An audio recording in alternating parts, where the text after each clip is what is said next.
You at this commemoration of National Heroes Day.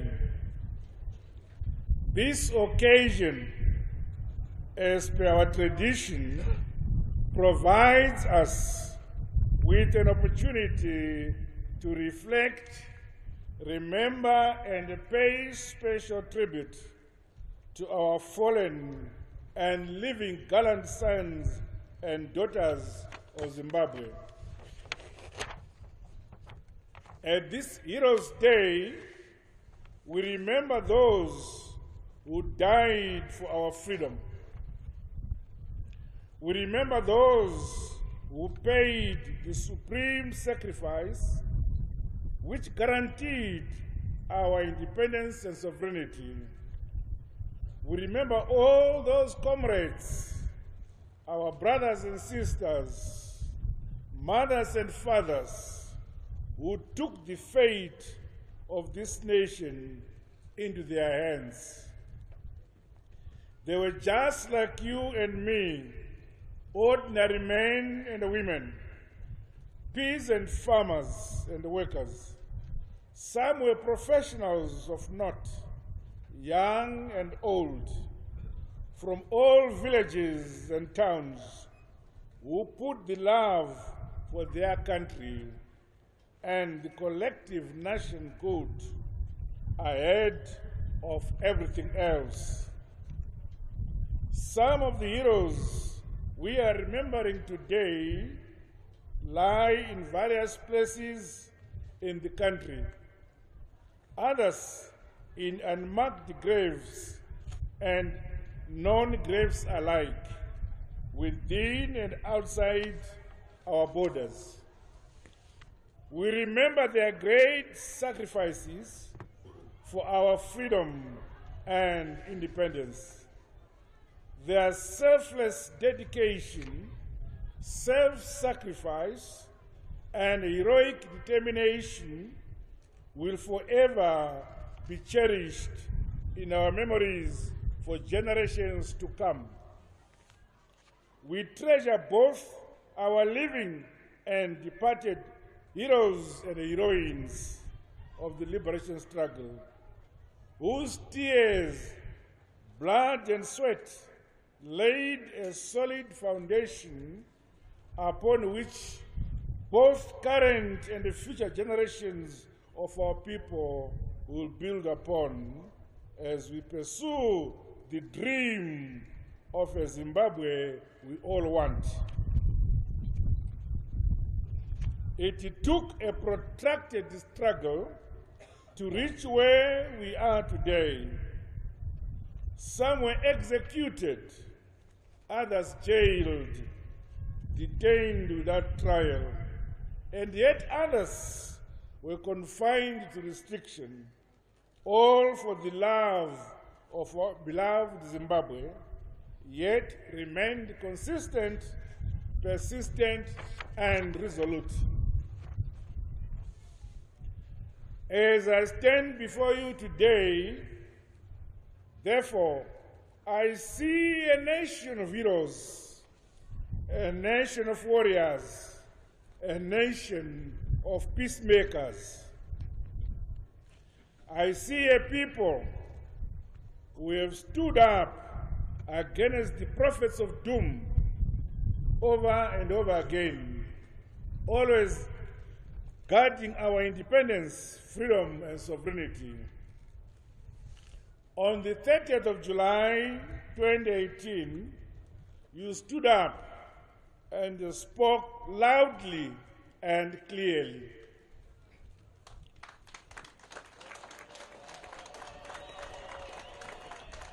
You showed the world that not only could we all campaign in a spirit of peace and tolerance, with parties free to campaign whenever, wherever, and however they saw fit. We equally, together, demonstrated that we could also hold free and fair transparent, and credible elections.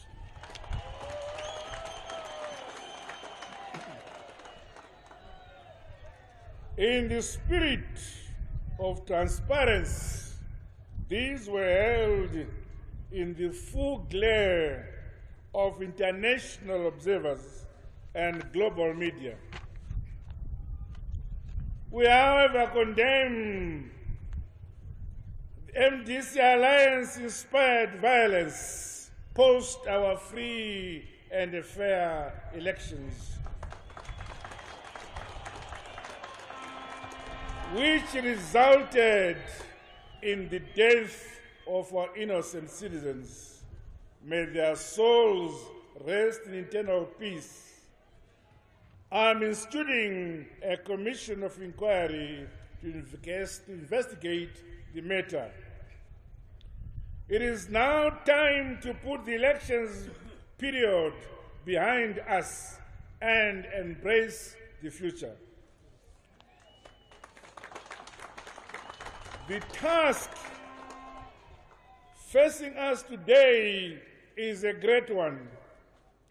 Let us unite as Zimbabweans, revive our economy, and rebuild our great nation, the land of dreams, the land of immense possibilities.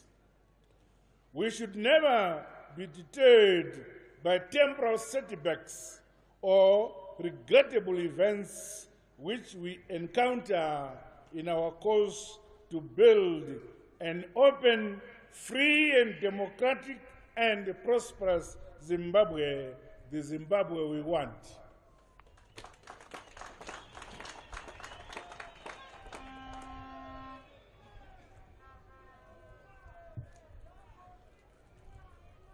While this task is every bit as difficult as that which was faced by those heroes and heroines decades ago, it is, however, not insurmountable.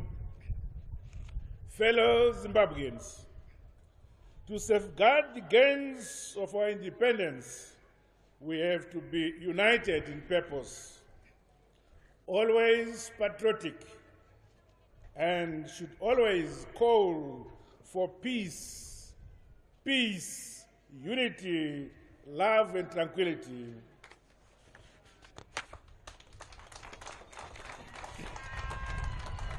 As we seek to modernize and industrialize our economy in line with our national vision to become a middle-income economy with increased investment, decent jobs, broad-based empowerment, free from poverty and corruption by 2030. It is our collective responsibility to achieve this vision by growing the economy together, creating employment for the majority of our people, and improving the standard of living of all our people. Furthermore, I urge us all to strive to build a Zimbabwe where everyone is accommodated, has a sense of belonging, and feels safe and secure, irrespective of creed, tribe, race, religion, or social standing.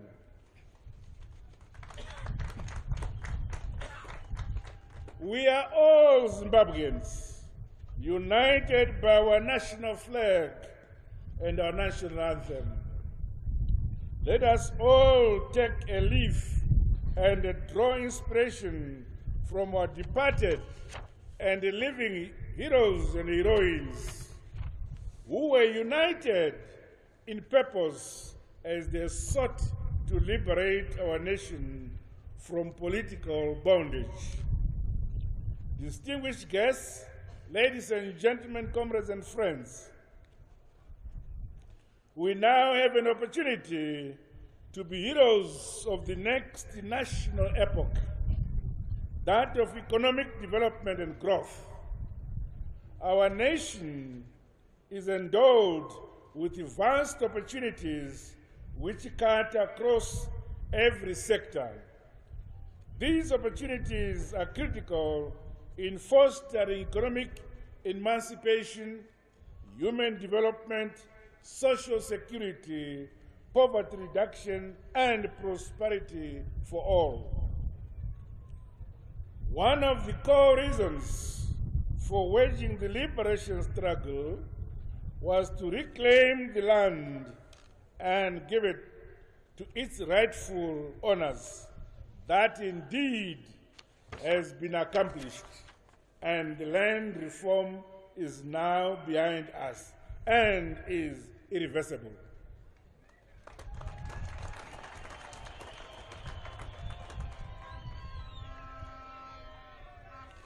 The challenge before us is to look ahead to the full utilization of our land through increased productivity, modernization, and mechanization of our agriculture sector.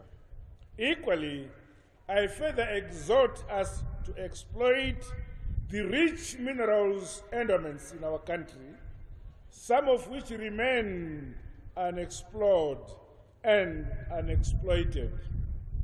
To this end, my government will continue to facilitate the enhanced processing and the value addition of our resources, as well as in widening the range of exploited mineral resources in order to stimulate and leapfrog our economic development.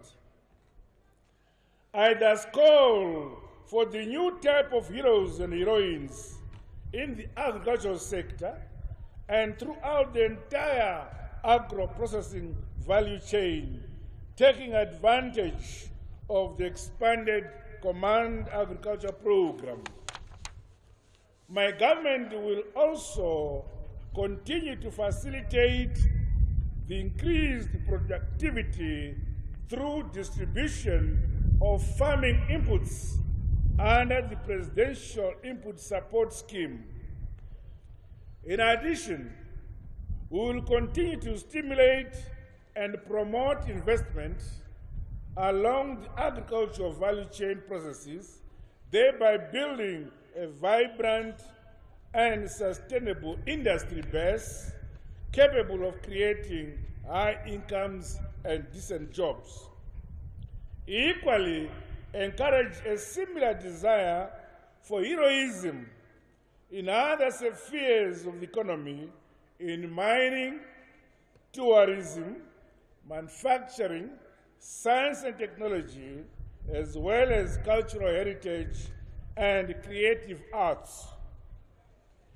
In line with the devolution of power, where provinces will now be expected to plan and grow their provincial economies, I call upon all of us to champion economic activities within our respective communities throughout the country. They say charity begins at home. Equally, economic productivity and development must begin within our communities. I therefore challenge us to fully exploit and utilize those resource endowments within our localities.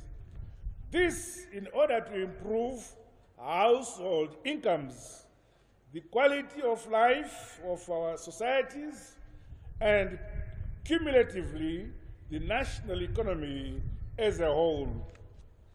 At the national level, we will continue to scale up efforts to attract investments into our country and ensure that we become a prime investment destination for increased wealth creation and decent jobs. Distinguished guests, ladies and gentlemen, comrades and friends, as we commemorate our heroes and heroines of the liberation struggle, let us be alive to the new realities of today and break new frontiers through the creation of knowledge societies, promotion of inventions, creative innovations, and entrepreneurship, which are responsive to our current and future national needs. In this regard, I exhort all of us in all spheres to be cognizant of the socio-economic, scientific, and technological realities that our nation faces in an ever-changing global environment. We should strive to develop solutions to our challenges, whilst equally maximizing today's opportunities in our quest to grow our economy. Distinguished guests, ladies and gentlemen, comrades and friends, as we aspire to attain Vision 2030, let us consistently cherish the ideals that brought us to where we are today. In line with the spirit and letter of Section 23 of our Constitution, my government, the new dispensation, will continue to accord due respect, honor, and recognition to veterans of the liberation struggle.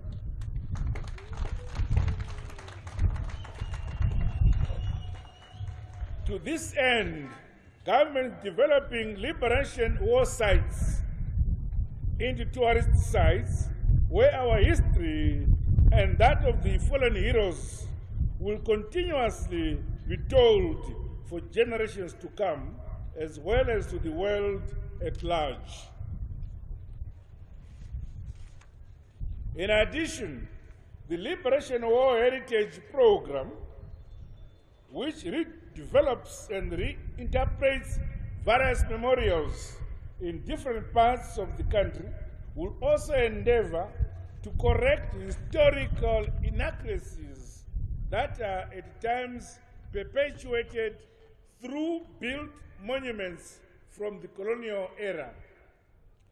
Ladies and gentlemen, comrades and friends, as we commemorate this year's Heroes' Day, let us remain peaceful, united, and rebuild our country together, always safeguarding our national security, independence, territorial integrity, and sovereignty, which our living and departed heroes and heroines fought for. Let us never allow our differences to separate us, to cause animosity, or stir intolerance and violence among us. We are brothers and sisters. Peace, peace is the bedrock of development.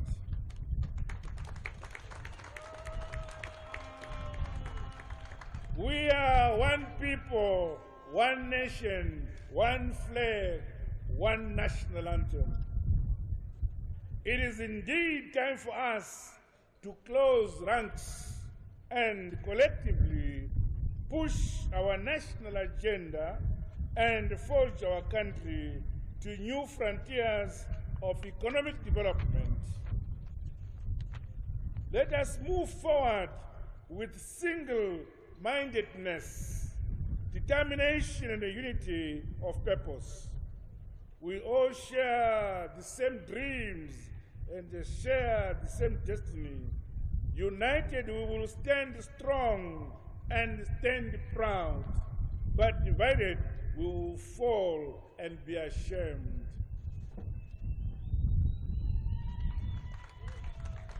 Meanwhile, I urge all political parties to remain peaceful and always strive to do that which is in the public good and that which is in the national interest.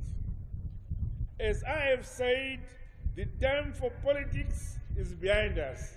Now is the time for progress, action, action, production, production, and the service delivery.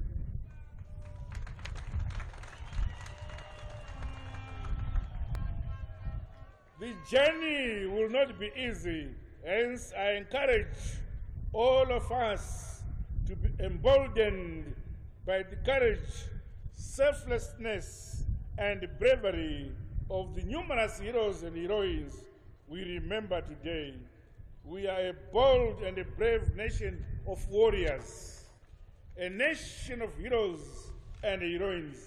Let us therefore march forward in peace, harmony, unity, and love. Individually and collectively, we must be determined to build our new Zimbabwe, the Zimbabwe we all want, just as our forefathers came together to succeed in the quest for liberation and independence. Let us come together to succeed now as a nation for a better life for all. Long live our heroes and our heroines. Long live Zimbabwe. God bless Zimbabwe. God bless us all. I thank you.